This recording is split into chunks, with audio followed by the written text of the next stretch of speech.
welcome to the New Movie Thing Show. I'm Trish Hirschberger. And I'm Steve Zaragoza. And today we got a chance to see X-Men Days of Future Past. Oh, it's a play on words because it's Days of Future Past, and it's like the past is not the future, but it's like Days of the Past and the future. I can't, my brain hurts. That's the plot. My quickie review is this is fine summer movie fun. You're gonna have feels, you're gonna get excited, and I'm a big X-Men fan in general, so I thought it was great. Give it a go. I highly enjoyed it. I like that we're getting a nice, steady continuation of the First Class timeline, but also blending in with the old Bryan Singer X-Men movies as well, and I think it's working well, and I think they are doing well to erase the mistakes of the past movies. It's not just a regular Band-Aid, it's one of those Band-Aids with your favorite cartoon character on it. So this movie is directed by Bryan Singer, who of course has directed the first ever X-Men movie, and also which was great. X2, which was not. This movie stars Hugh Jackman. Hugh Jackman!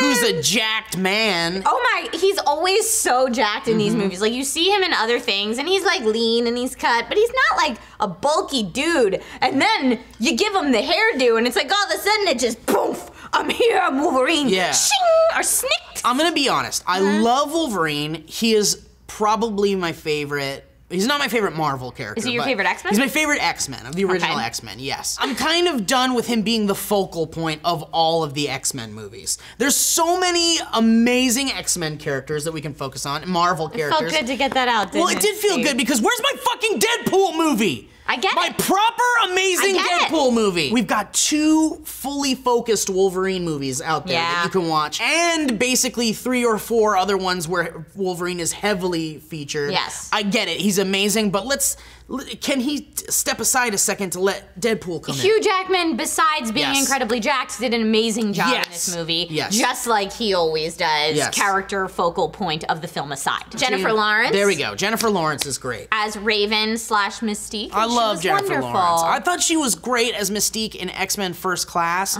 and I think that it seems a little political as to why she's like a big I liked focus in the Rebecca film. Romaine as Mystique as I well. did too, but only because she was definitely more voluptuous. Well, and I liked the kind of long, exotic look to Mystique. Like, well, yeah, I mean, Rebecca Romaine is a model, so she's got that like height and she's got that slender. She's like alien level good looking. I love Jennifer Lawrence, and I have love nothing her bad acting. to say about she Jennifer was amazing. Lawrence. Like the moments when she had to bring it, she brought it. We also have James McAvoy as young James Professor McAvoy Xavier. and Michael Fassbender won this movie. Yeah, they won this movie. Perfect. They had the responsibility of fulfilling Patrick Stewart and Sir Ian McKellen. What an amazing goal to be given the opportunity to try and to have to achieve all at the same time, and I thought they both did a fantastic job. And you think, because like Patrick Stewart's in it, and Ian McKellen's in it, and Michael Fassbender, and James McAvoy, and you think, man, there's so many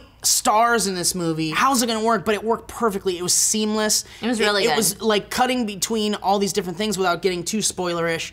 You know, timelines and things. It's just, it flows perfectly. It's like you're reading a really great comic. Evan Peters' Quicksilver like stole the entire movie for me. Very close second. Yeah, I'd say, I mean, he's amazing. Like, he's a little wacky, and at first, I loved it, though. When you're introduced to him, you're like, all right, this is like cartoon bullshit, much. a little cartoony, but No, then great. like he has one of the greatest scenes. In my opinion, that's the best scene in the It's film. the best scene in the movie. He gets this showcase moment. It kind of reminds me of the scene in Anchorman 2. Did you see Anchorman 2? No, I didn't. It reminds me of the scene in Anchorman 2 where the RV crashes and they're all kind of floating around in slow motion and they're getting hit by scorpions and like a bowling ball. That sounds heinous. But it reminds me of that in the sense that it's like, I don't know. It's not to say that it was like a cheesy moment. It was so good. Yay, new movie technology. Who else?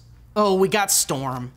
You hate Storm. What's her name? Halle Berry. Halle Berry. Halle Berry did an excellent job. There's not enough time to talk about everybody. What? We didn't talk about Peter Dinklage. Peter Dinklage. We didn't talk about Peter Dinklage. There's too many stars. Our in this Dinkle. movie. Our P Dinkle. That sounds like a penis. P Dinkle rocked it as Trask. So Final thought. final thoughts. Go ahead. My final final thoughts on X-Men Days of Future Past are that it was a fantastic summer film. It's chock full of action, and as a fan of the Marvel X-Men series in general, whether it be the cartoon, the comics, etc., I had a really good time. Despite the few discrepancies and ventures from it, I thought overall it was very good. I'd give it a 9 out of 10. Wow, that's a high score. So my thoughts are kind of in line with Trish's. I think it's a great summer movie, a great action movie, a lot of fantastic sequences. There's so many great actors in the movie, and that already makes the movie better because you have all these fantastic actors. The script is instantly better when you have Michael Fassbender reading a line, or James McAvoy reading a line. They were both or Ian so McKellen, good. or Patrick Stewart. And so, which is not, although you had Patrick Stewart in X2 also. But regardless, basically what I'm trying to say is that this is what I want out of a superhero movie. This is at its essence, a comic book brought to the big screen. That's what Avengers was to me. Yep. That's what Iron Man was to me, and that's what this is to me. I loved it, I enjoyed it. I want to give it 7 out of 10. Ooh, a 7 out of 10. Yes, okay. ma'am. If we're gonna compare this movie to First Class, I would say it's definitely bigger. I liked it a lot better Way than First bigger. Class. In fact, First Class feels like almost like an independent film because it focuses more on the characters and more on the dialogue, more so than the action and all that kind of stuff. I like First Class, but I feel like this is definitely better. I liked First Class as well.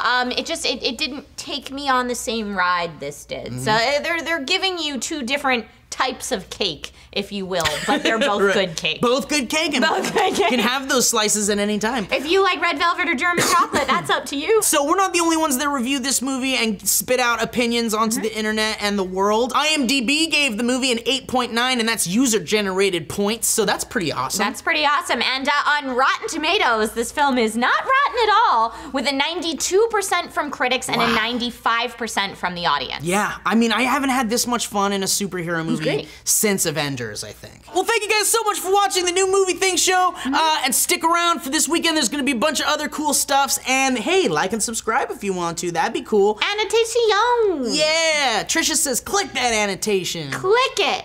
Click it or tick it.